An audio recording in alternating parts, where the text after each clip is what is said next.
All right, and we're back with part two of our Great Concavity year in review episode, and we're joined this time by Dr. Grace Chipperfield, who was our episode 30 guest, if you remember way back when, about the halfway point of our show's existence.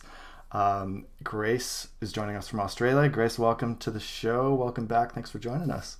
Thank you. Thank you for having me again. You're so welcome, and it's a very momentous occasion because you've been recently doctored with a Ph.D. in creative writing from Flinders University.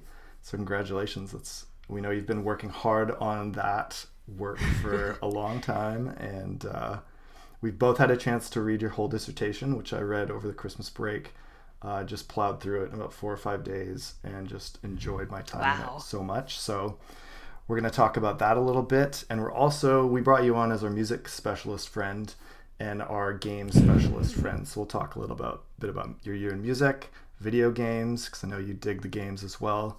Maybe a little bit on board games, maybe a bit on podcasts if we have time. And that's kind of our itinerary for the rest of the night. So yay. Sounds good. Cool. Right on. So maybe let's just start quickly by telling us a little bit about your dissertation and I know you've changed your topic and you've had like a couple project redirects and stuff, but where did you land? What's kind of the 3-sentence gist of it? Well, it's a complete change from, if anyone listened to episode 30, then it's nothing to do with that anymore. Right. But you do talk about the change, right? Like there's a meta commentary. Yeah. So there is some follow through. Yeah. Now it's a collection of essays on David Foster Wallace and his fans. And the reason that I changed the project, as I say multiple times in the thesis, is that in 2018, when Mary Carr tweeted about her relationship with Wallace, and it was part of #MeToo and everything, I just was starting to feel confused about how to continue writing my existing project on him without addressing that. And eventually it just overwhelmed the entire project. And I ended up writing the collection of essays that you read. I don't think that gives a very clear picture of what it's about, but that's awesome. That's the premise anyway. Yeah, totally. You know, that story of how the topic changed, I was thinking, because when you first came to the conference, I remember the Dave Foster Wallace conference from 2014 on, up until like now, basically had 2 tracks, right? There were creative writers there and academics, like doing academic papers. Right. Mm-hmm. And I remember not many people went to both tracks, but you did, and presented creative work as well as critical work. And I'm curious about that, if you felt like that was uncommon, if that was natural for you, if you were torn between the two, or are you still torn between the two? Yes, a bit of everything. I feel like what I was doing with the earlier project, I had written the novel length work and I was writing the exegesis to go with it and keeping the critical and the creative very separate. And I found that frustrating. It felt like they're meant to talk to each other, and I'm sure that some people do this really successfully, but I was finding it hard to make sense of why they were together, and it felt like I should have just written a thesis on the critical stuff and then written the novel separately. So the essays in the end were like a way to bring both critical and creative together, and I feel like that's probably the best solution I've come up with. The 2 split sides is to just kind of blend them in the essay, which was a lot of fun. And I don't really know what will happen from here. I've started writing fiction again, but I also really like the essay format, so I think just kind of anything goes at this stage. But I switch between them a lot still. And you haven't alluded to it, but the actual topic seems really relevant right now, which is about like the inability of U.S. citizens to be like mature, right? Or immature. I mean, you explain it better than me, but it seems like that's very much on people's minds. Project, right? Yeah. How would you describe that again? Yeah, no kidding. Yeah. I would say that I feel totally ill-equipped to say anything intelligent about it anymore. I think that yeah, the thesis topic from the original project seems like still super relevant, obviously. But I think that After like yesterday's I events. just wouldn't know what to say anymore. This is Well, no, January I'm not 7th. asking you to comment on it per se, but like, I think, correct me if I'm wrong, but a lot of that probably comes from the stuff about citizenship in the Pale King, and sort of the lesson there, the civics lesson, and the stuff about Ronald Reagan, and did you get into much Infinite Jest stuff there, Johnny Gentle? Like, there's a lot of parallels I see with Johnny Gentle.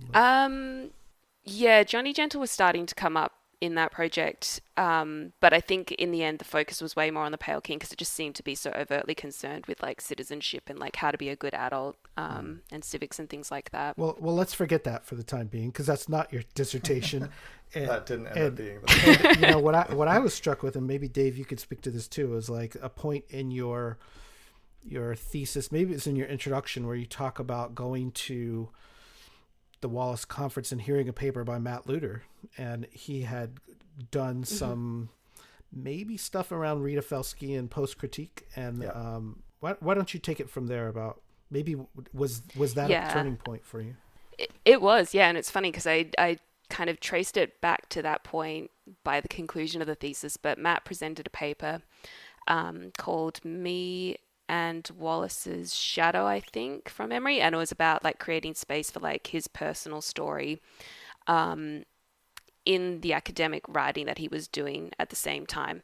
And Rita Felsky was a big part of that because her whole thing is post-critique, and the idea that it's complicated, but like boiled down to like the main thing is that at the moment in academia, we are approaching texts from a place of suspicion, and like there's this one way of doing critique, and it's to interrogate and break things down and demystify. And post-critique is meant to like open up options for other ways to approach the text, and that includes, making space for like a critic's personal life and like their emotional attachment to the thing that they're studying. And so Matt was talking a lot about that, and about his experience in academia, and that was just like, I don't know, I was just like sitting in the audience and it blew my mind. I was like, I didn't know that we could do this stuff. And so that was really a pivotal moment. Yeah, it was a great talk.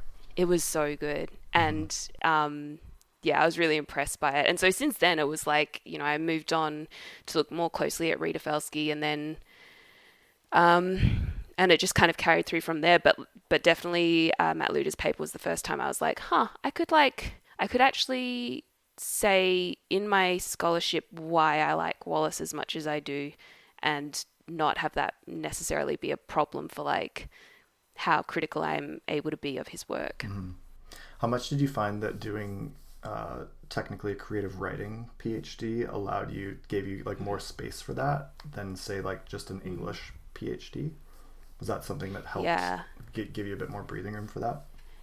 It did, and I think that getting more, I don't think I'd even really read a collection of essays until that point, like that I was kind of aware of, and seeing that you could have a conversational kind of tone. Well, actually, that's a totally that's a big lie, because like obviously Wallace was a big influence on that. Yeah, I texted Matt when I was reading your dissertation, like, it's funny, like Grace's dissertation like has a lot of informal creative colloquialism elements, and it's also mixed with erudite academic prose and research and academic rigor, and it makes for this really fun like highbrow and then like low kind of like conversational reading experience. And I just like wonder where I've read something like that before, like, oh yeah, okay, yeah, cool. Yeah, So there were times where I had to be very mindful. Yeah, and so having that conversational tone, I think, that's my favorite way to receive information as well from other people. It's kind of like making it accessible, and I think that the creative writing degree really helps with that, because you get to play a lot more with your style, where I think that if I'd just done straight lit without, unless I wrote on my own time, like I think I would have had a very formulaic way of like, this is how it needs to be constructed. They're not going to let you write gonna or something in the English department. I don't think I realized how. I think I was used to just writing in that style, but I did get some feedback saying that the colloquialisms were a bit jarring at times, and I was like, yeah, that's right. That would gonna, and like, I can't remember what else I put in there, but But yeah, they let me because I told them that was intentional. Totally. Yeah, that's great. I have a good friend, my friend Curtis, who wrote in a first year paper. This was, when he was in his late teens. His thesis was like, in this essay, I'm Anna, with 2 apostrophes. And the TA who marked it just like slashed it and said, "This has no place in academic writing," or something like really scathing like that. And I've always just thought that was so funny. So I read it in yours, and I was like, paper. Yes, yeah. I'm sure it's saved on his like 1999 like IBM like massive brick of a computer at his parents' house. See, that's why I'm a descriptivist, because I actually think that contraction was used in Tristram Shandy or some other, older work, like whatever we think is like in colloquialism is really old. But going back to that, I think it was the 2018 conference where Matt Lutter gave that paper, and I think one reason why a lot of that post-critique stuff resonated with a lot of people, including me, was that it did reflect really what the conference or the community who attended the conference represented, and there were a lot of people there who are just fans, right? And they're not presenting anything. And there are a lot of people there who are not Wallace scholars per se, but are like doing a paper on Wallace the way you would do it at MLA. Like they're American literature experts or post 45, and they're just going to go and do Wallace for a paper and then move on. And really haven't read all of his stuff, don't care about it. And then there's like people in the middle who don't fit in that mix. And I think that was really interesting to say, like, what is the right way? And I know the conference itself had grappled with that. And a panel that I was on, an extremely uncomfortable panel, maybe in 2015 with David Herring and what's her name, Mary Holland, about like academia versus the fans. And I was just like, we suck. We don't have PhDs. We don't know what we're talking about. I don't know. Get me off the stage. I apologize. I'm sorry for everyone who's a fan. I was just like, I don't know. We're terrible. Like we're never be as smart as y'all. Like, I don't know what to say. Like it was a disaster. And, to hear that there are other people who are like, no, there's actually like a discipline around this too. And just because someone, puts it into an academic book doesn't mean it's the right way. So for me, it was like extremely freeing to have someone say refreshing. That. And I think that you've expanded on that more than just a paper, but into like now, I would say you're one of the leading scholars of this whole idea. No way. Thank you. Like your dissertation captures a lot of the discomfort and tension that I've been feeling as somebody who's associated with Wallace in the last few years. I mean, certainly we're all kind of like feeling some of that since the biography, right? But like really pronounced in the last like 2 or 3 years. And you just captured it so well, and I just kept like voraciously reading it, like yes, I know all of this feeling too, but you were able to really explore it in a really generous kind of a way. And one of the things that was really lovely about the way that you articulated this was like that, all this stuff about Wallace is like really damning and awful, and how do we grapple with it? How do we countenance these tensions? But then there's like this really beautiful Wallace community of like scholars that keep meeting all the time, and like have formed the society and a lot of other side kind of projects and stuff. And it's like this kind of beautiful thing has come out of that for you personally as like a friendship thing. And that's certainly true for me, and I know for Matt too. So nope, I have no friends from this. Nope.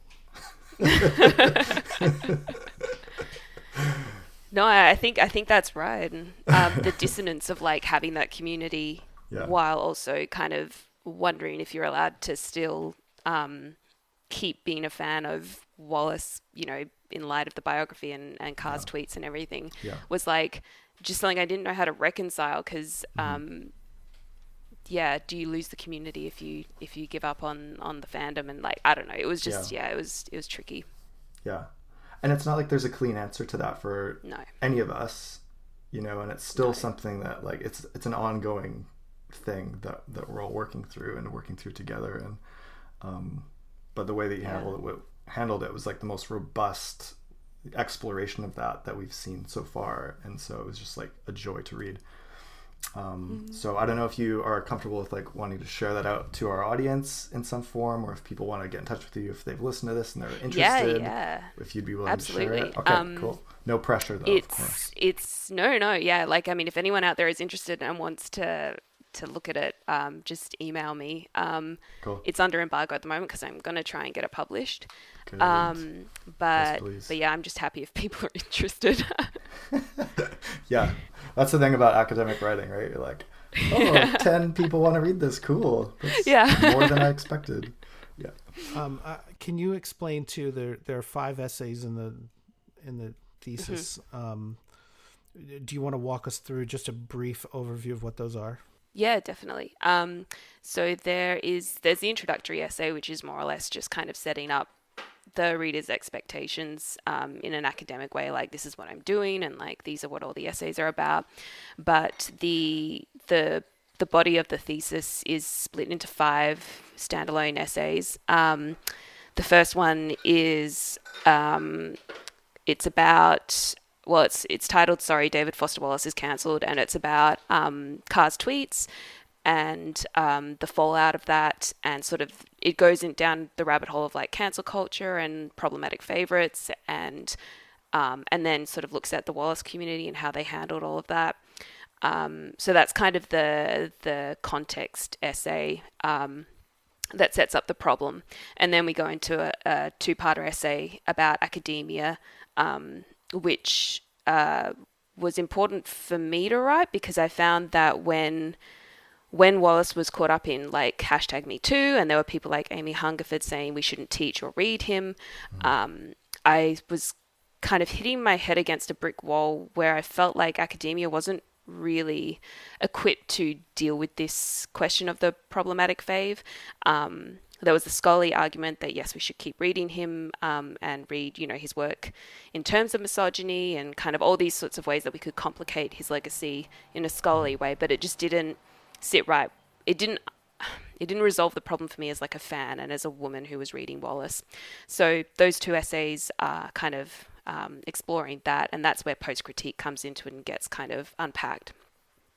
And then the next essay is the one where I kind of put post-critique into practice and I try to explain why it is that I'm so attached to Wallace. And so that one is about how reading him helped me manage my eating disorder.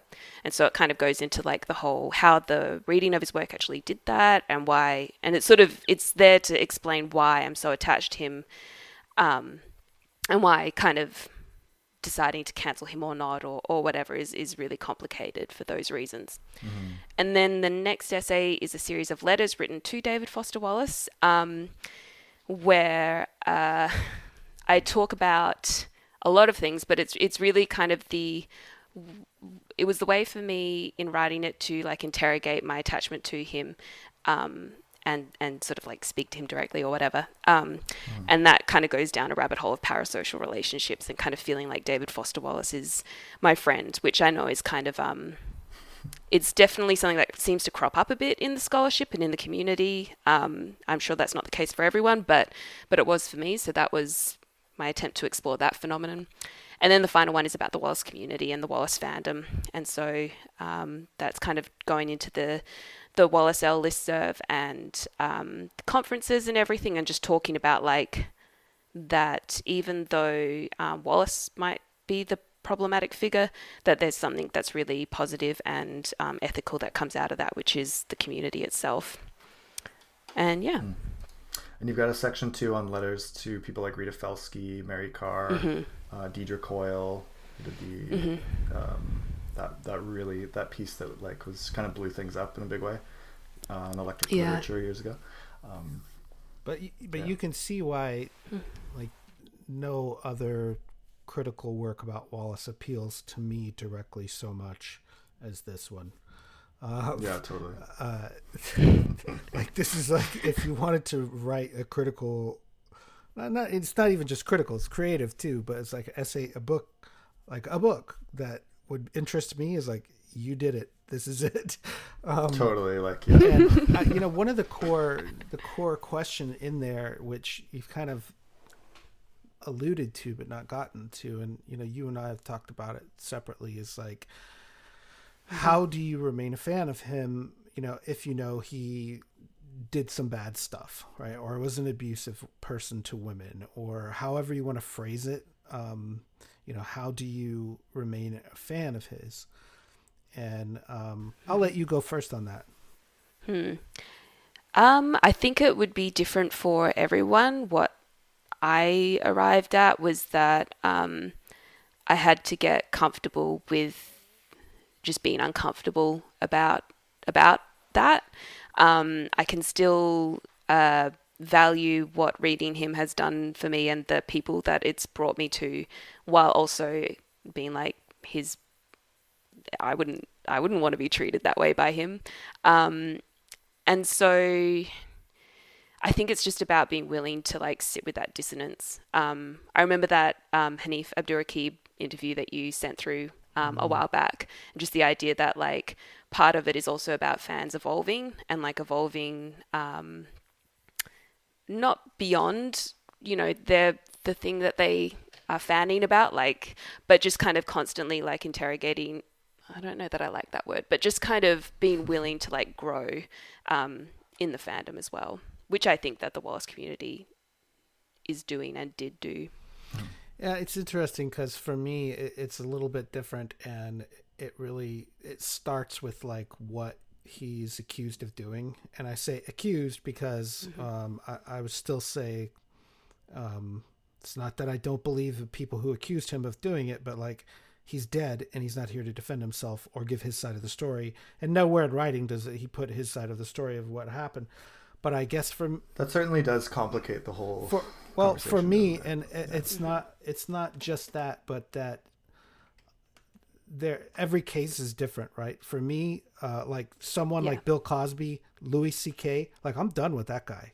Like I cannot be a fan of his anymore. Like I have no interest in watching like a bunch of Woody Allen movies. That's me personally as a fan. And like a lot of it is this like shades of gray of like, what is the person actually accused of doing? And like, if he was accused of being like a neo-Nazi, like I would probably be like, you know what? It depends. And yet should people still read Heidegger, who was a Nazi? And it's like, probably. I probably would tell you it's okay to read Heidegger. Yeah. So it's very complex, but that bit about you as a person evolving, I think that's where a lot of it is, and not getting caught up in the nostalgia of, you read this thing at a critical point in your life, and therefore you have to be attached to it forever. It's like, no, I think you can still absorb it and make it part of your life, but you don't owe it that. Yeah. Fealty forever. No, and I think that there's also like the impulse to go into the other extreme, which is to like outgrow it or like to just kind of reject it entirely. And I think there's got to be some middle ground to that. But yeah, I also agree it's very case by case, and there are other artists that I'm willing to kind of forego, and part of that is down to like my level of attachment to them as well, and that's why it's been interesting to think about someone who like I don't want to let go of, and why I would be willing to make that concession. That's interesting to me. I have another question for you that is not related to that topic per se, but more as like you as a writer. Dave mentioned Wallace, but like, were there other essayists or writers that you looked to for inspiration? Yeah. So Hanif Abdurraqib is one. He wrote Go Ahead in the Rain, Notes to a Tribe Called Quest. And that was like a really interesting template of sorts to kind of read someone writing about their like love of the band, and to spend each essay kind of looking at the band in a different way, like critically, and then also kind of in a very sort of like fanish sort of way. So that was really influential. I also just really loved Gia Tolentino's Trick Mirror at the start of 2020 was when I read it, and I found that really fun to read, and kind of she showed me the potential of sort of like you can start your essay in one spot and then end up in an entirely different spot, and like you can take a whole lot of rabbit holes to get there, and that was really fun as well. And I'm sure there are others. I know that I read a lot of collections last year, but I would need to kind of go through my computer and find them again. But those were two standouts. I mean, to me, you reminded me of some of my favorite writers who are in this sort of, even though it's creative writing, it's creative nonfiction in a lot of ways. And, you know, Leslie Jameson comes up in that. Eula Biss, I would say, even Joan Didion. She's more of a journalist who's conservative, but sure. Well, she's definitely conservative, yeah.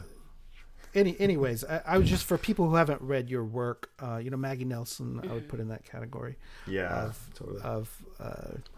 Grace Chipperfield. Oh yeah, of course. So keep a lookout for. Yeah, she appears in the essays. She and Leslie Jameson both appear in the. Right, yeah. So keep an eye out for. You mentioned the Argonauts, yeah. Grace. I'm just saying, if you like Leslie Jameson and Maggie Nelson and really Rita Felsky, if they wrote about David Foster Wallace, the book is already out. Is Grace Chipperfield. So keep an eye out for. That is such a big compliment. Thank you. I mean. Like I said, a lot of people have interests that, you know, they write about stuff that's about Wallace. We'll read it, but it's like your work being even one step removed a bit about the fandom in the community. That's what we do. So yeah, I would be interested in it. Yep, for sure. Well, that leaves us with about half an hour or so to talk about the best of 2020 for you, Grace, in a few different areas. Yeah. So you mentioned Tribe Called Quest. I'm trying to find a natural segue into music here. Parasocial relationships is a big topic in your thesis, and I think our relationship to musicians in a lot of cases is a great example of parasocial relationships, which is that idea that you articulate that, like, people feel like they know the artist personally, like as a friend. Yep. And I remember, like, before I even started my master's, I went out for beer with the two guys who became my supervisors, and we were just talking about Wallace and why I wanted to do a project on him. And I said, like, one of the things I said was, you know, he just seems like he was a really cool guy, and I would have wanted to, like, go for a beer with him. So that parasocial, like, I feel like I know him through his writing, and I think they kind of rolled their eyes a bit, and they're like, oh, this is going to be a disaster. Like, this guy's just like a fan, and like he's not going to be able to do anything of critical value. And I think we got past that and ended up being okay in the end, but still, anyways. So that's so nice. So why don't you tell us a bit about your year in music? What were some of your favorite artists, albums? Did music help you get through the shittiest year ever? Yeah, music was important. And I came up with a short list of, like, my top 5 2020 albums. And then there are some honorable mentions and, like, some older artists that I really discovered for the first time. Love it. Yeah. Cool. So I don't know, how do you want to do this? Do you want, like, because I assume you have a top list as well. Oh, do you want to go one or one for one? Sure. Yeah. Top 5. Okay. You want to do top 5? Do you want to start at 5 and then go up to 1, like a countdown style? I'm gonna go on mute, so you guys just go for it. This is great. All right, what's your number 5 favorite album for you? My number 5 is Davido's A Better Time. He's an American-born Nigerian singer, so his style is kind of like Afro pop. Cool. And he had another album in 2019 called A Good Time, and I loved that one as well. But yeah, this one was just a very, like, happy, poppy, bright album with, like, a lot of good features on it. I think I'm trying to remember who was on it. I know Nicki Minaj has a song on there. Yeah. There's, like, Young Thug, just a sort of a range of artists. And if you want something that is just, like, happiness bottled, Davido is, like, the artist that I would go to. Awesome. What about you? My number 5 was Perfume Genius's album Set My Heart on Fire Immediately. Artist from Seattle, and this album just has bangers on it. Like, there's a song called Describe on it that I just listened to it over and over and over in New Zealand this year, and I think I like did a Twitter post that this is the song of the decade, and it's only the first year of the decade. I'm completely comfortable making that claim, and I'm pretty confident that statement will stand through the 2020s. For me, at least, it's like I don't see any song topping it it's just such a banger. That's awesome. It's I like that album a lot as well. And On the Floor was the other On the Floor song is that... like is so close in gravity to describe that I'm really hard pressed to choose which one I put on my year-end playlist, because my rule is I only put one by one artist, but I've actually broken that rule and I've put both on the playlist that's going to be attached to this show, which because is a good thing. you can't not have both of them, I think, for me anyways. What's your number 4? Yeah, that song is so fun and upbeat. Yeah, like, don't you just wish that you could be on the floor to that song? Yes. With other people and it was loud, and that would be very fun. The next wedding I go to or something, I'm going to try and shoehorn that in. Yes. Cool. All right. My 4th one was Burna Boy's Twice as Tall. Another Nigerian Afropop singer. He also had an album in 2019 called African Giant, which was fantastic. And I'm not sure yet where they sit in terms of if I like African Giant more than Twice as Tall, but this one's a bit moodier than Davido. Again, a lot of features. Oh man, he has Stormzy on there. He has Naughty by Nature. Just a bunch of artists that are really good to hear on the tracks. Anderson .Paak does the drums in one song. Matt, you'd remember that band, Naughty by Nature. Fuck off. Late 80s. I'm down with it. Like I did too. I did too.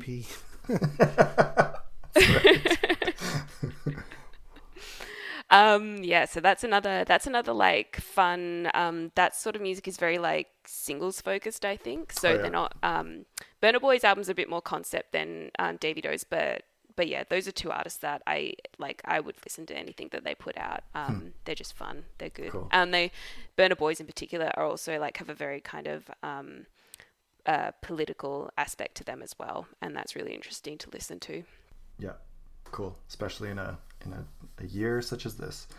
Yes. My number 4 was less of a rap album than that. It was Waxahachie's album St. Cloud.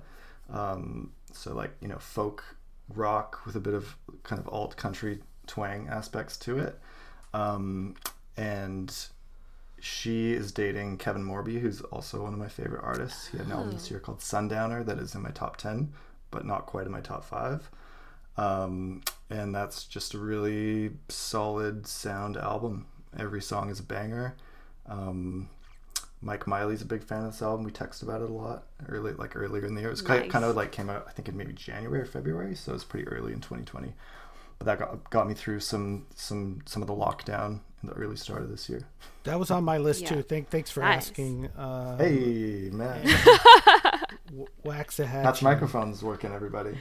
I mainly have an affinity for this band because my parents briefly lived in Waxahachie, Texas, which is what the band is named after. It's spelled differently, but isn't it a creek in Alabama? No. Rob Short was in the same music scene with Katie and her sister. All right, we're gonna edit this later. Rob played in We're bands. gonna edit this. Yeah, I'll totally edit this part out.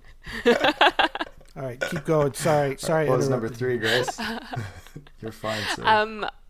I was not familiar with that artist before, but listening to the Great Concavity 2020 playlist, I liked what I heard, so I will explore further. Nice. Yeah, listener, Grace and I exchanged playlists a few weeks ago, so we could get like a heads up on the vibe of what we were going to be talking about here. So that's the background.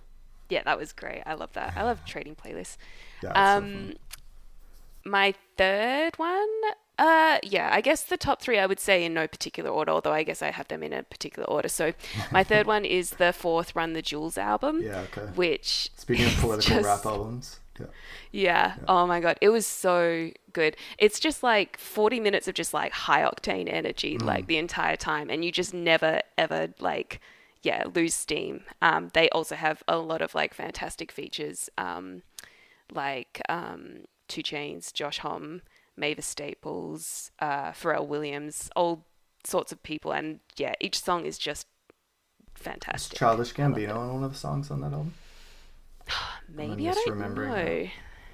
I think I listened to it once or twice when it came out. I don't listen to a lot of rap, but like... So this was on my list too because Killer Mike especially is one of the only like artists that I have paid to see in the past 5 years. Like That's awesome. The other one's Bruce Springsteen, who is also on my list, had a new album in 2020, by the way. But The Boss is worth it. do you have now when they're like going at it and it switches from LP to Killer Mike, like LP is like real hit and miss for me, but I like to me Killer Mike is the like it should be called Killer Mike with special guest LP. Like this whole like No, I love LP. Like our podcast, Matt Booker with hey, Dave fuck. Laird. That's the second fuck off today. We're gonna edit that out. I love them both equally. I love the fact that on every song you just know you're going to hear from both of them. I look forward to it. They've got each such distinctive voices, and I like a lot of LP's lyrics as well. So I'll challenge you on that. No, I think you're the conventional wisdom. I'm just saying I'm not a connoisseur of this, but that's my preference. All right, carry on. I'm sorry. Go ahead. My number 3 was by a band called Pup. They're kind of a punk band from Toronto, and their 6-song EP this year was called "This Place Sucks Ass." And there's a song, the 6th song on the album is called Edmonton, which is a city in Alberta that's sort of notorious for doing the thing that the EP is titled. Metaphorically, and a lot of my good friends here in Victoria are from Edmonton, and they saw that and they just laughed really hard and they were like, yep, that's totally true. So it's just like scrappy punk, but like pretty upbeat, like pop punk. They're kind of a band that I don't really expect myself to like, or don't really listen to a lot from that genre. At least I haven't since like 10th grade. But like there is something in their songwriting and their lyrics that is like really angsty and just hits all the buttons for me. And their album last year, Morbid Stuff, was like my number 2 album of last year. So like they're just really ramming out the hits. They played here in Victoria last year in October, which was a month after I had to leave to go to New Zealand. So all my friends went to it and I missed it, and it sounded like the most fun show ever. So I hope they come back soon after like concerts can exist again in 9 years from now. Yeah, they you need to have an angsty band you can wallow to a bit sometimes. Yeah, totally. But I like that they're upbeat about it as well. Yeah, they do wallow. It's true. All right, Grace, what was your 2? My number 2 is actually a recent one that only came out after like all my like Spotify Wrapped happened and everything. Oh, yeah. I think it must have been December. It's the Avalanches have a new album out called We Will Always Love You. They're an Australian electronic music group. Yeah, I've heard of them. They formed in 1997. They had like one album in 2006. No, that can't be right. They did have an album in 2006, I think, and then it was like a 10-year gap, and they released their second album in 2016, and then this one another 4 years later. And I don't know what the critical consensus is on their earlier albums. I have a feeling they might be, perhaps this one's too fresh to kind of know yet, but like, I love this one so much. Every song, it's just like this kind of shimmery, like blissed out, sort of like watery music. And it just feels like you're swimming in like an ocean or something. It's really nice. All right. I'm gonna bookmark that right now. Yeah, they also have a lot of features as well. Like on all their albums, they sample a lot and they have a lot of features. And this one has like Leon Bridges, Kurt Vile, Denzel Curry, Johnny Marr, MGMT, Blood Orange. Like a lot of good features good on it as well. I do like Kurt Vile quite a bit. Mm-hmm. His song is really great. I don't listen to him a lot outside of it, but this song might change that. Okay, nice. He's got an album called Waking on a Pretty Days. That's probably my favorite of his. It's like 2013 or so, give or take. It's really nice. Matt is doing a thumbs down on the video right now. Vile. It's not my bag. Not a fan? My bag, baby. Okay. All right. Philadelphia's coming for you, buddy. So that was your number 2, Grace? Yes. Nice. Yeah. My number 2 was by actually a local artist from Victoria named Aidan Knight. He put out a self-titled album this year, even though he's put out like 3 other full-length albums prior to this. It's always funny when a self-titled album is not the first album. I mean, Weezer obviously has done this a lot. But Aiden Knight is a guy that's around town, and he's, I've seen him play quite a few times, and he is just like a really tremendous rock folk songwriter with a beautiful voice.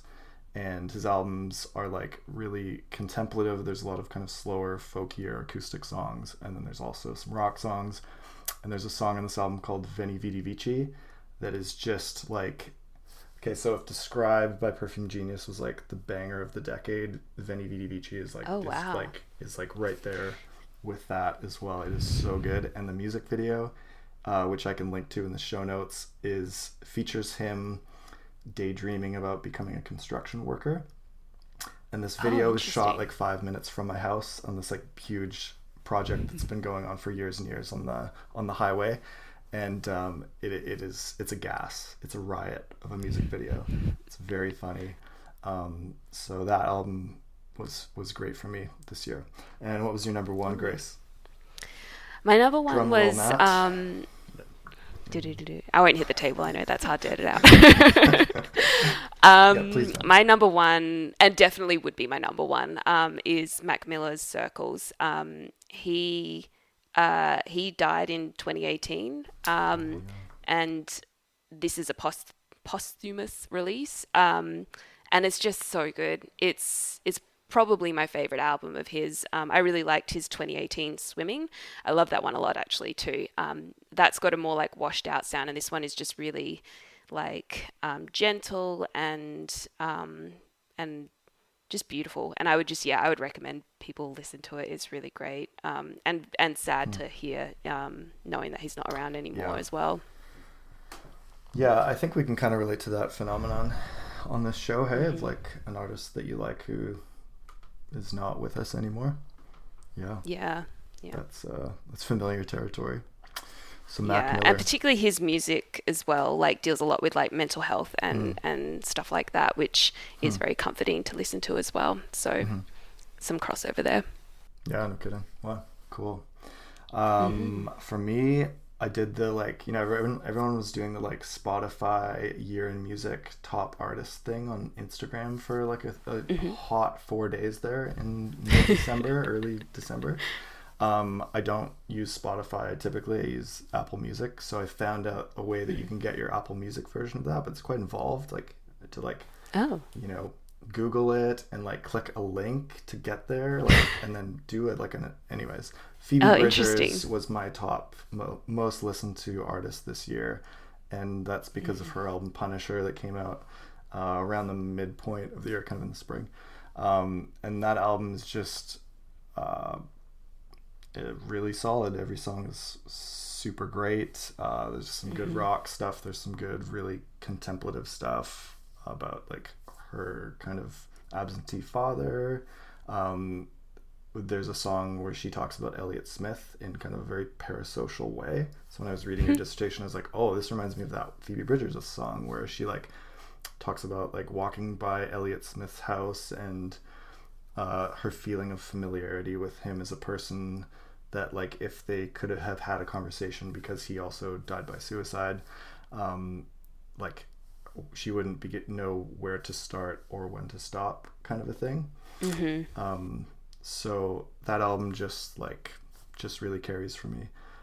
She also put out a 4-song EP in December. I think it was the Copycat Killer EP, which is like string versions of 4 of the songs on that album.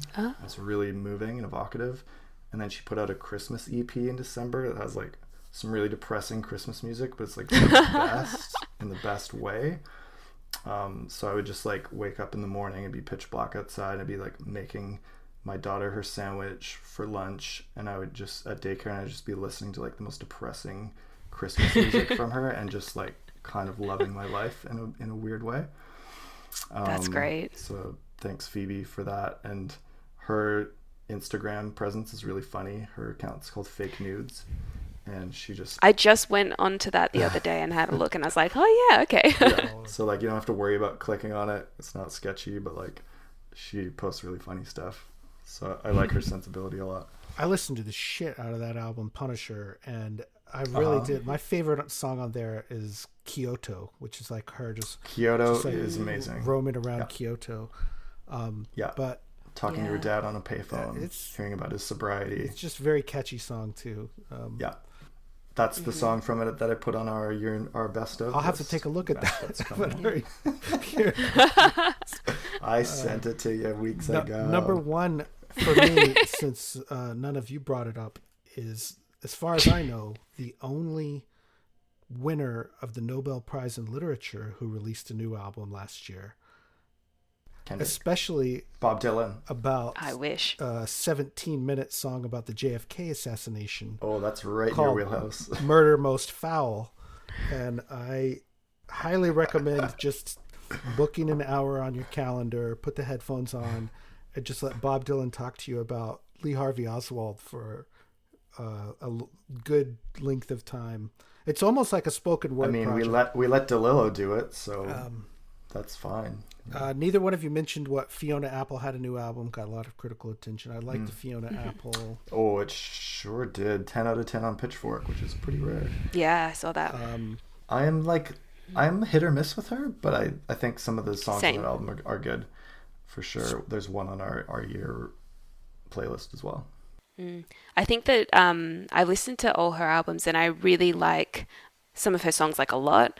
And I'm a bit like you, Dave. It's hit or miss, but not because like I think that she's a great artist and I think that she's very like she's clearly very fantastic at what she does. But I just think that like I'm not. There are some things that I'm just kind of they don't. What's the word that I'm looking for? They just don't like hit me in the way that I think they do for other people. Yeah. Traditionally, I only add one song to the annual list. That's right. We had a whole contest based on this last year. This time, Dave told me that the song that I added was not released in 2020, so I fucking deleted it from the playlist out of spite. But the artist I listened to it, I was like, oh, this is a great song, and I like looked it up, and then it said it came out in 2016, and I was like, hey, you know what? That's fine. Add the 17-minute Bob Dylan song. I deleted it. There you go. That's it. That's the ender. But last year, or just sub in the Dylan. Maybe 2 years ago, the artist I put on there, who I really like, is Jason Isbell in the 400 Unit, and he had a new album this year, which is really good. So if I were to go out of my way to add something back, it might be a song from Jason Isbell, who maybe I'll just do that every year that he puts out an album. I'll just one song from Jason Isbell, and that's it.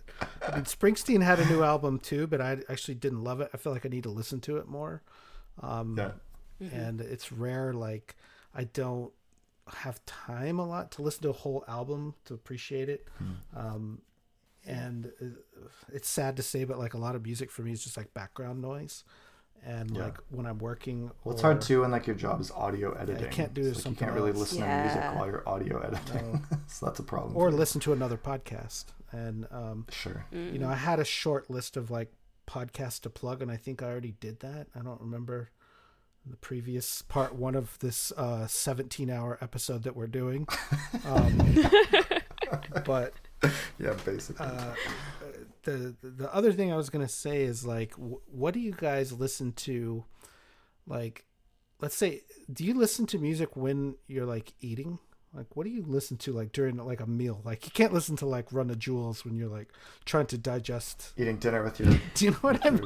Like, let's have a nice relaxing meal and like put on Killer Mike. Do you know what I mean? I do put on music during most dinner times. Yeah. What do you play? Like, what's your go-to?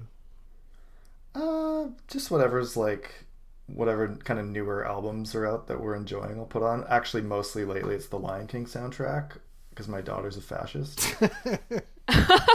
Specifically, like in the way that she demands the Circle Lion of King Life, soundtrack. man. The Circle of Life. The Moana soundtrack got a lot of airtime on our stereo this year. She started to get into Frozen a little bit, which I'm kind of like pushing back on. I do not want the Let It Go song to be playing too much, but it's made a couple rotations. So typically it's like that's what we're listening to at dinner. But if I can get away with it without her noticing, you know, just like whatever top 10 album that year's is happening or some kind of playlist. What about you, Grace? Well, I tend to I listen to music more when I'm having like a drink before dinner, and for that I would recommend like Liana La Havas's 2020 album was really good. Also like Van Morrison, Astral Weeks, or the Blue Nile, or Miles Davis. Anything that's kind of like chill enough that it can kind of be background music, but it's like it's nice. Yeah. Cool. Any honorable mentions that were somewhere between your 6 and 10 slots, Grace? You want to quickly mention? Well, Liana La Havas was one. There are a few others. Tame Impala had a new album out this year. Yeah, that's right. I didn't like it as much as I really like. I love Currents, which was his 2015 album. Right. But I don't know that I've listened to the Slow Rush enough to get familiar with it. So I need to go back to that. I think I gave it like 1 or 2 listens and was like, eh. Yeah, it was fine. Lonerism like really did it for me from them. I really like Lonerism. Yeah. From like 2012 or something. Yeah. Yeah, that one's good as well. Currents is definitely my favorite, I think, but I don't know why. It just seemed to happen at the right time for me. And then the 1975 had a new album, and that one was also really good. That one is reasonably long, and I feel like it's good in that, like, whatever your music taste, you'll probably find something, like, certain tracks in it that you like. I know that I really like a certain sound they have on that album, and then there are other tracks that I'm kind of like, could take or leave. And speaking of Kendrick Lamar, Busta Rhymes had a new album out called Extinction Level Event 2. And Kendrick Lamar has a feature on that, which is his first in a while. And it's fantastic. So, yeah. Has Busta Rhymes been consistently putting out albums? Or, like, my memory of him kind of ends at, like, I don't know, 1998 or something. Yeah, my memory of Busta Like Rhymes up until this point was just Break Your Neck, I think. And then this is like the first album I've listened to by him. And it's good. It's like, it's one that you have to pay attention to. And it's also really long. Chris Rock appears on it a lot as like a hype man for Busta Rhymes, which is interesting. Wow. But there are a lot of features from like old school hip hop artists as well, which is, it's worth a listen. It's kind of pretty dark. Wasn't he involved in the Fire Festival? Busta Rhymes? Do you remember that part of the documentary? Yes, he was. I do remember that. He was like an investor, like one of the people who like lured people there. Yeah. I did watch that, but I don't remember that. He was a total fraudster, man. Oh, jeez. Anyways, carry on. And then just a couple that aren't 2020, but that I found this year that I loved. Slow Tie had the 2019 album Nothing Great About Britain. He's got a new one coming out on Feb 5, which I'm very excited for. I listened to that album a lot this year. It would be in my top 5 if it had come out this year. And then MF Doom, who recently died as well. I was listening to a lot of him this year. Yeah, that was kind of like, I think he died in October and it wasn't even like mentioned until like a week Halloween, ago. I think, Yeah. And then A Tribe Called Quest, and also Tom Waits I was listening to a lot this year, and he's a very interesting artist with a lot of diverse sounds. Sure is. Yep. Yeah, he's cool. What about you? My kind of like top 6 through 10 included bands like Fleet Foxes. Their album Shore was pretty good this year. Jeff Tweedy's Love is the King was very pleasant. Whitney put out a covers album called Candid that I really liked. And there's a band called Loving from Victoria as well, where I live, If I'm Only My Thoughts. And I'd never heard of this band, and then a good friend of mine was like, oh, check out this band, they're from our city. And I listened to it, and I just was immediately like, yes, this is one of my favorite albums of the year, easy. And they were supposed to do an album release show this year, and like lockdown started like right like a week before their album release show, so they never got to play it. So hopefully I'll get to see them, when things open back up again. And a couple more I'll mention that kind of trickle into like 11 and 12 were a band called Cut Worms from Brooklyn. Their album was Nobody Lives Here. I really like that. And a Canadian artist from Toronto, Andy Schoaf, had an album called Neon Skyline that was great.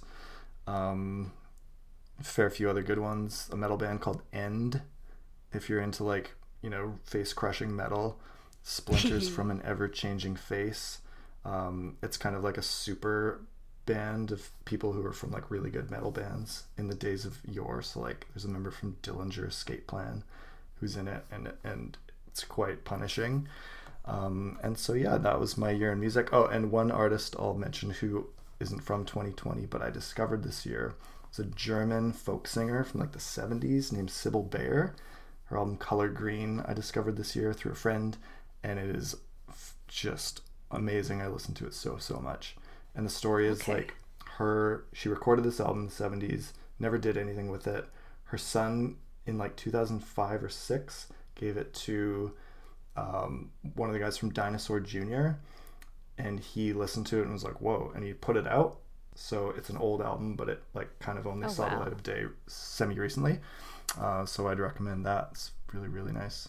It's kind of like Nico a little bit. Reminds me of that kind of era folk, and German as well. So Cool. Matt, any final thoughts on music from you this year? No. Anything we missed? Okay, cool. Let's transition into video games. Grace, tell us about the downtime that you enjoyed between writing dissertation chapters. Yeah, well, I did not. I've got one video game to talk about. And that was my reward for finishing the thesis.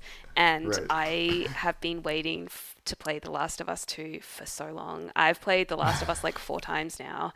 It's kind of like I do Oh it my at gosh, every really? Yeah. I play that video game at like every transition point in my life. I don't know why. Oh no, I do know why, because it's amazing.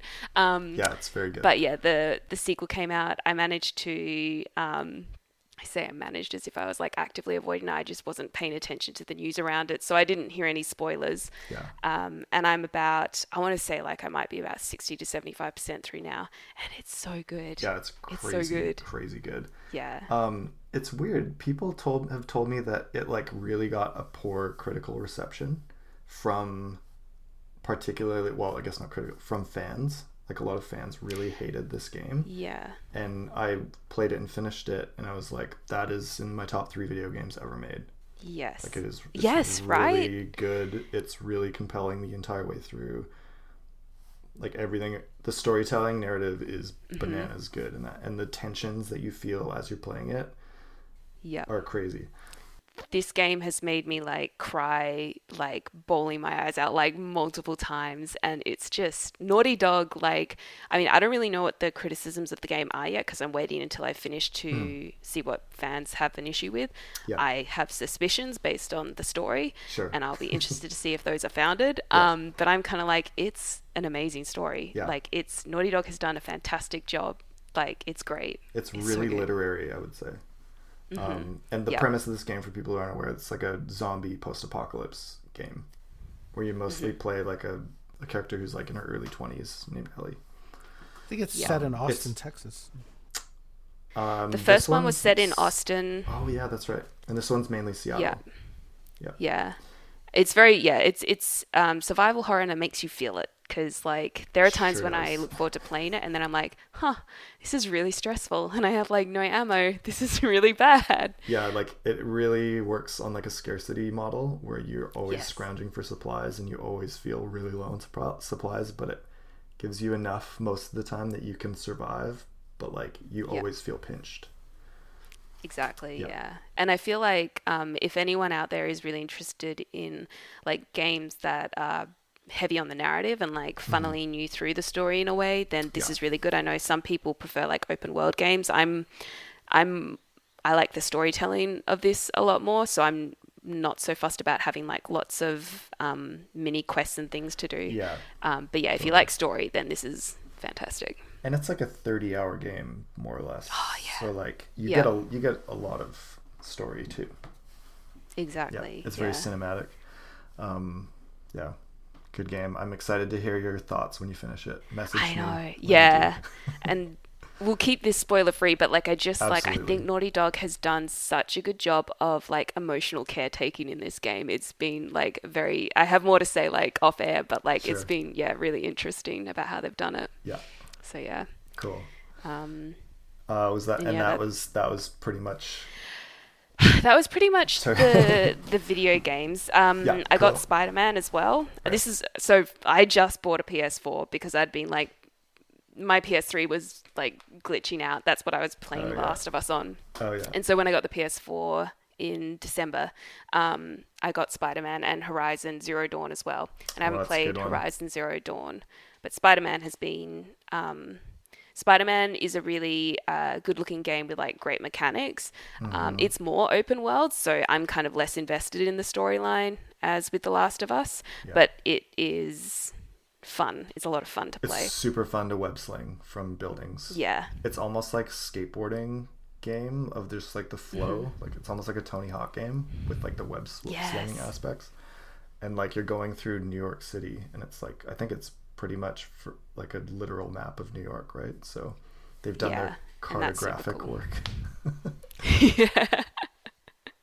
Yeah. Very cool. I really liked Horizon Zero Dawn, so I'm excited to hear what you. I've heard think very about good that things too. about that. And there's a sequel coming out this year on. Oh really?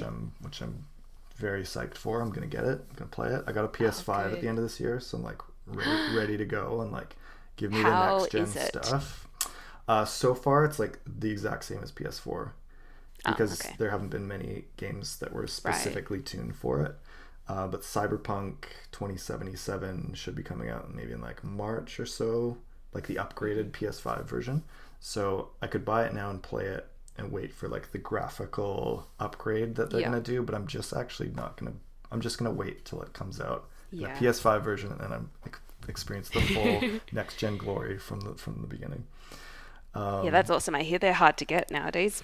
Yeah, they're really hard. There's a scarcity situation, but I like pre-ordered the first day. My friend was like, "Dude, you got to pre-order it now. They're gonna go." I was like, "Oh, okay." Well, my birthday's in November. I could like put birthday money. I could sell the PS4. Yeah. So, anyways, a couple other games that I played a lot this year were Hades, which is like a roguelite game. It's kind of like an indie game. It's like $25-$30. Where you play the Lord of the Underworld and you're trying to escape the underworld, and Hades is your father.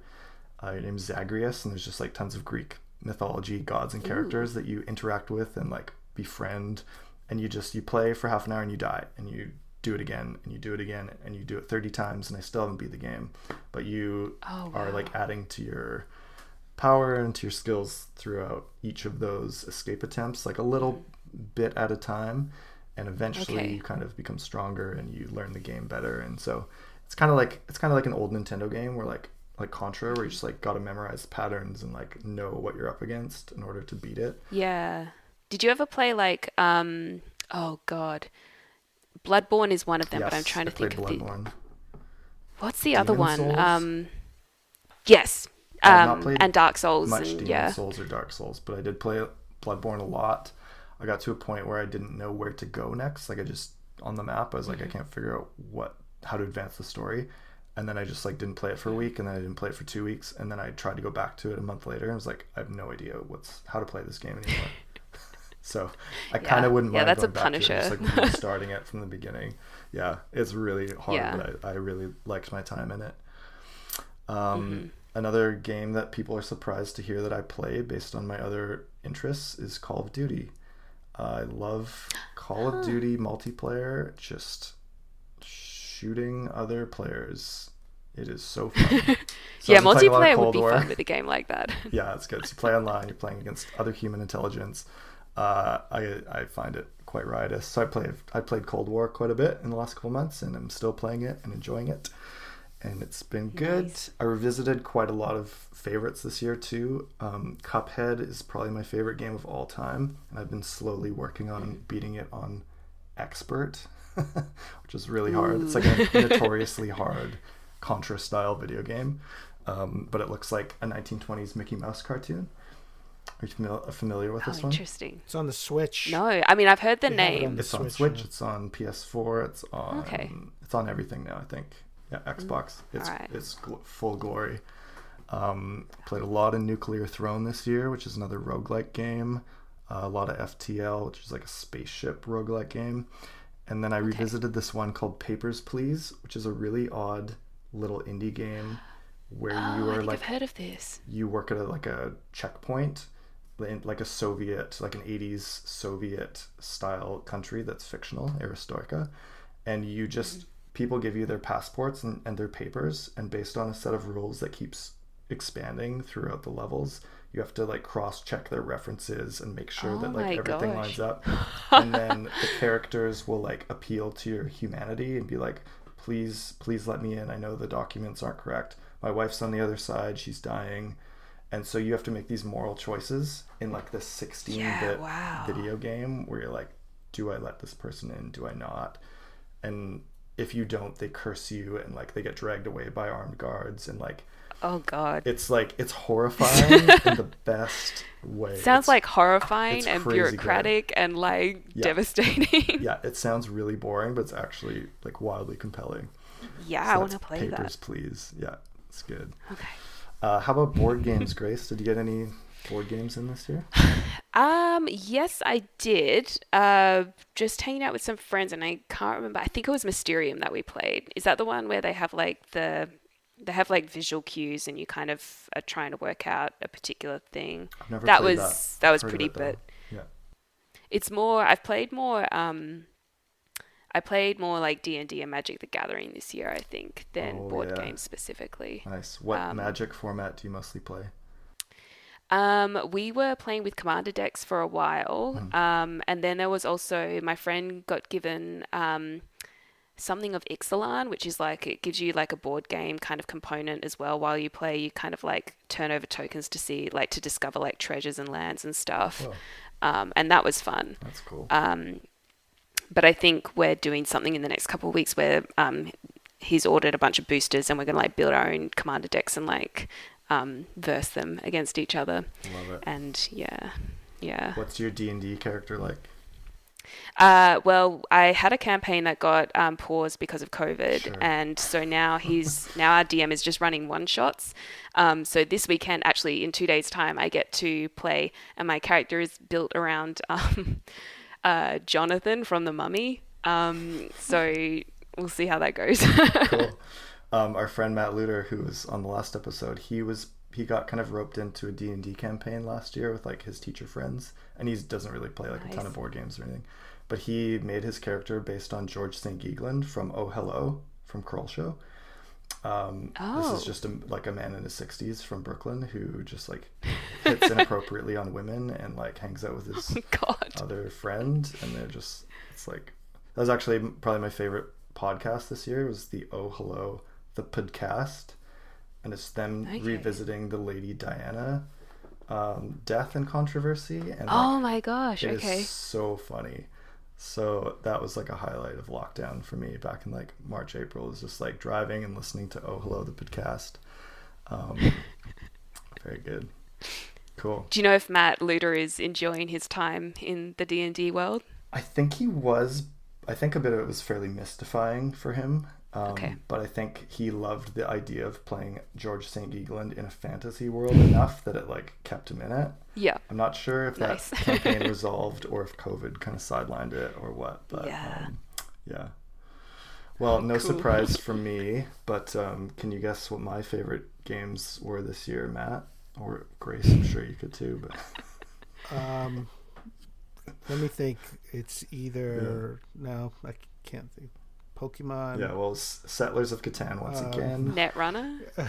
Arkham Horror, number one. Yeah, Arkham Horror. I played a lot of that. Played last night, in fact, and Android Netrunner.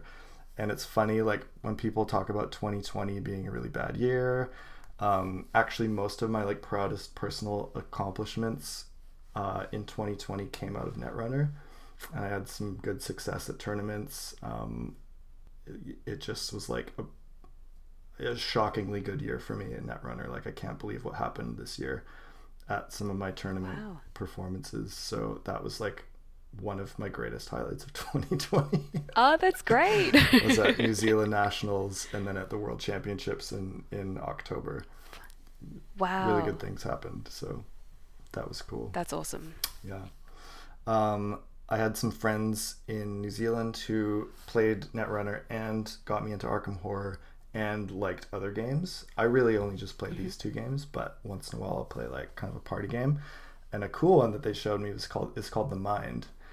And the premise is that you have like 3 to 4 players or 2, and there's a deck of cards with numbers 1 through 100 on them.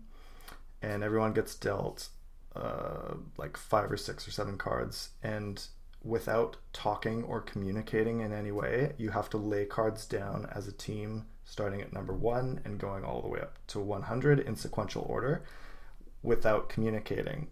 So if someone has 1, they immediately play it on the table.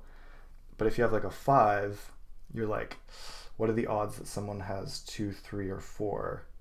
So you might wait like 3 seconds, 2, slap it down. And if someone else has a number lower than that, they're like, oh, I had the 4. And then you like lose a life. So you have to get in this kind of like weird Zen flow together where you're all just like reading each other and like learning about the cues. And if the next number is like 30 digits up from the one that's played on the table, sometimes you're sitting there for like 2 minutes and everyone's kind of like, is this lowest card that I have the next one we need? So it leads to some like really dynamic and fun moments, and there's like a lot of laughter and there's a lot of stress. Simple game, but like really cool, really fun idea, really cool premise. Yeah, that sounds great. Yeah, and like quite cheap. I think it's like 15 or 20 bucks to pick up. I had to play some like pretty hardcore like Euro games this year, like Terraforming Mars and Eclipse and Lisboa. That was kind of my year in games. No one asked me my favorite video games, so...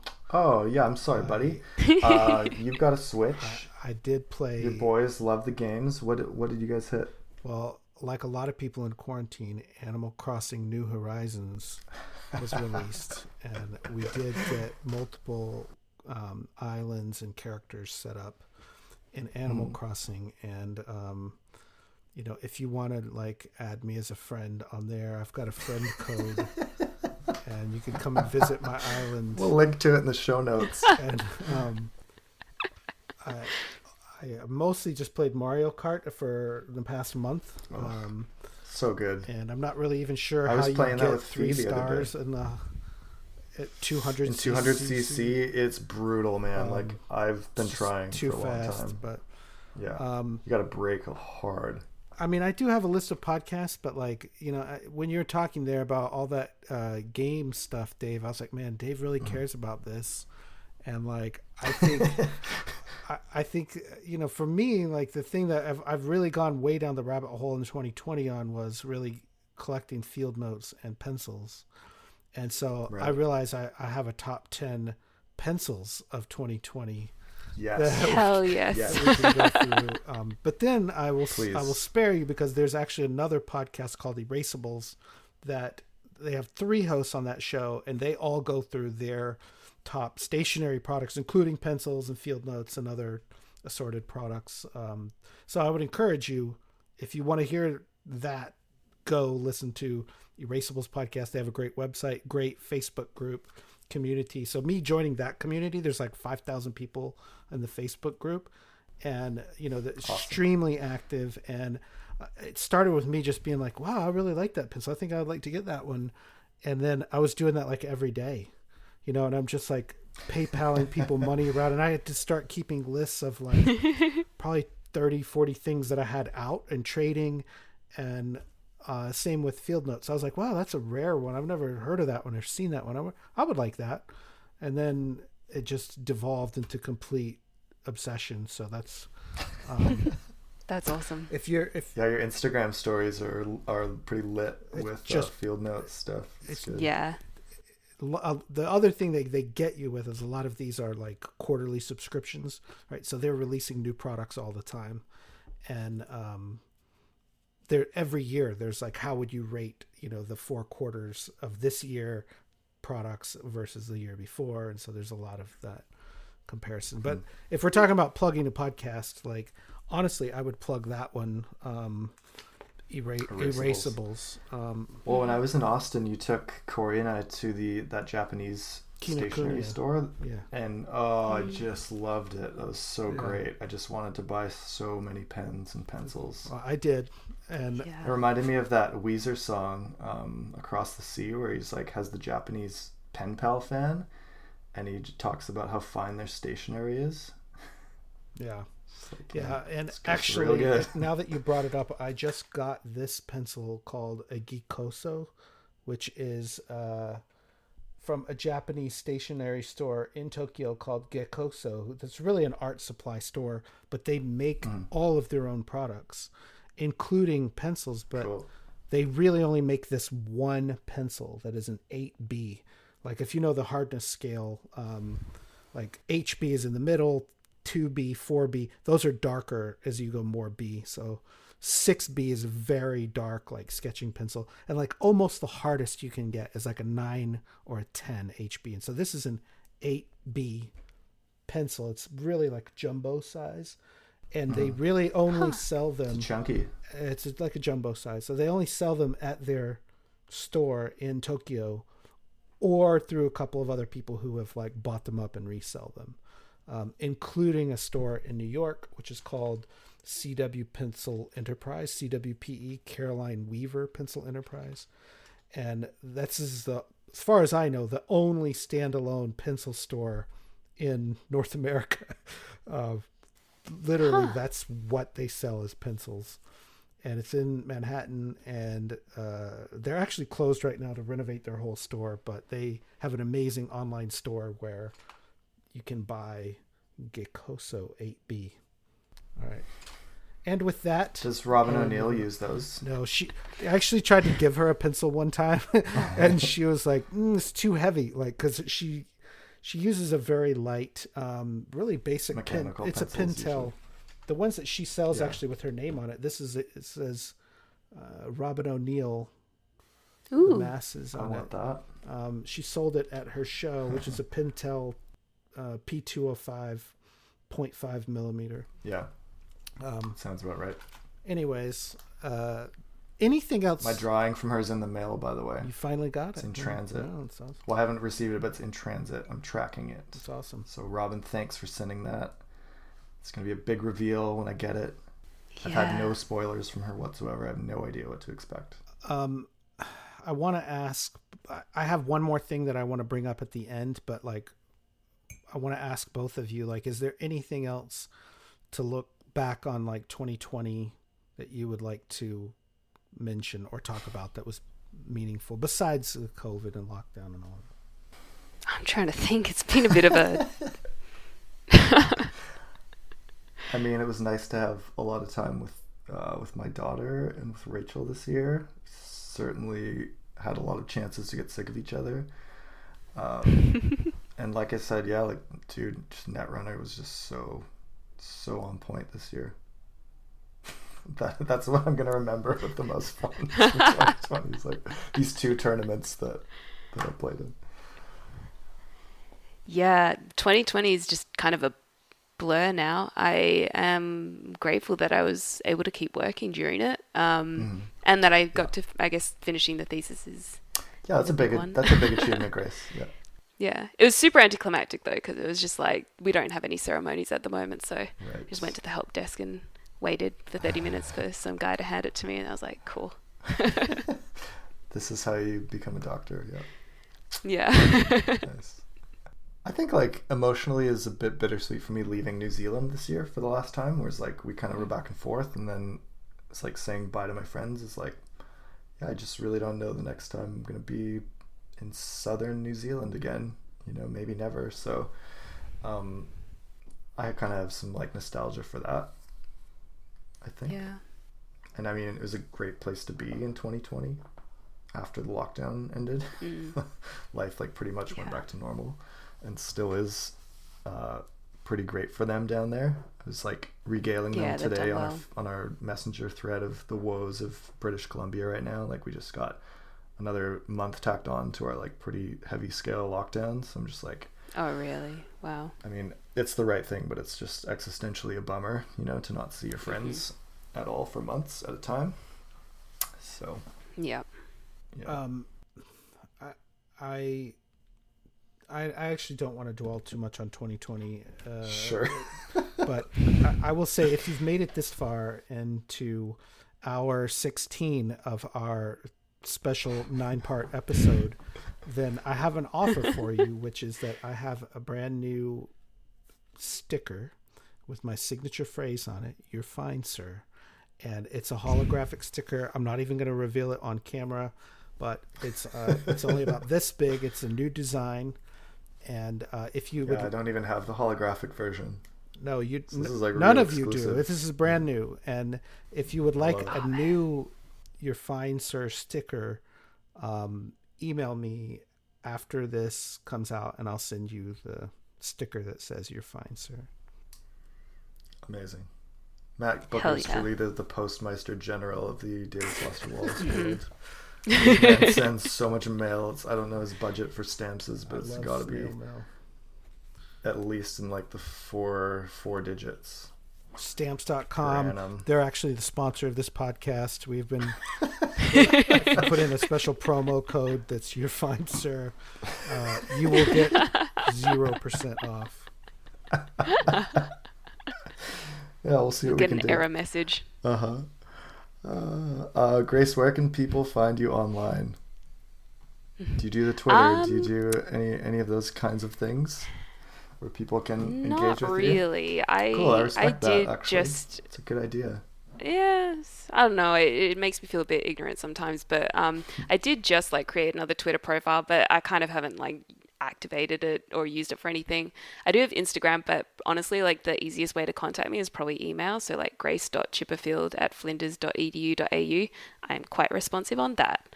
Everything else is kind of a ghost town. Awesome. Well, I respect that.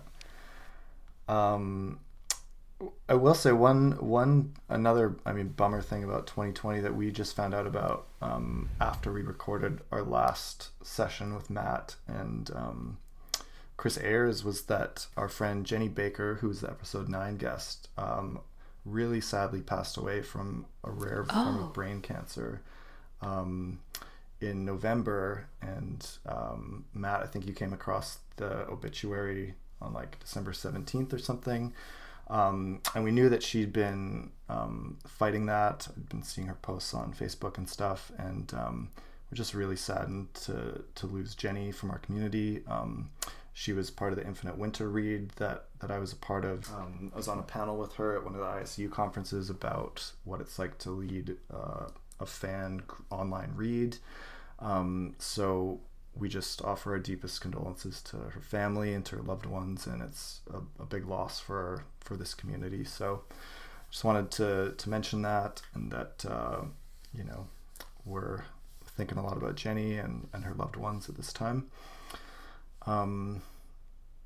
I'd like to give a shout out to Jessie Jones from the UK. She just finished her MA thesis on Wallace in Liverpool, and she sent a great email to Matt and I this week of her favorites of the year, books and music and things like that. So she sent like a very robust, detailed list, which was great. I loved reading it, wrote a big response.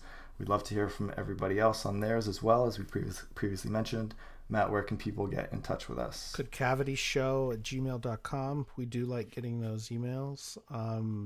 Feel free to follow us on Twitter. We're probably most active on Twitter, but we do post on Instagram at Concavity Show. I think everywhere we're Concavity Show. Less so on Facebook, which is a right-wing propaganda machine.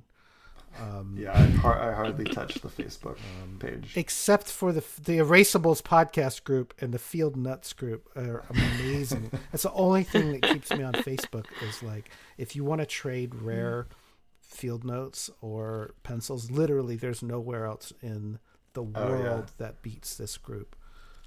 That's the only reason I'm on Facebook is for like the Netrunner and the Arkham Horror groups there, and like the messages that I send with people from those communities. That's like about it.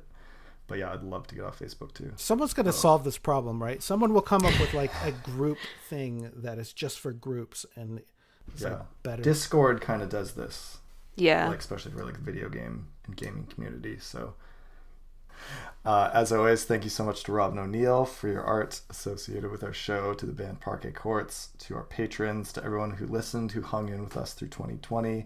We wish y'all a way better 2021. Grace, thank you so much for coming on the show again. It's great to have you on and hear about your dissertation, your year in music, in games. Loved hearing about that. Let's stay on. I want to hear your thoughts on Last of Us 2 off the record, non-spoiler version.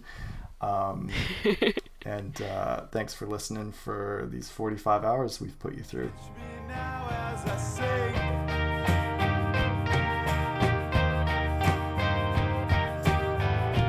Into darkness, I thought to be extended.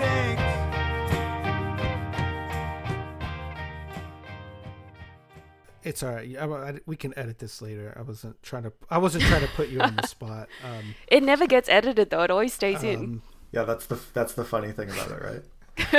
That's one of our. I should put a jokes. caveat that I don't edit the podcast, so I do, and I intentionally. So I leave can those say things that in as most of the willy time nilly. Well, 'cause I they're would say, funny. for me, when I was reading, Because it's all about gags, it's not all about gags. I take this real seriously.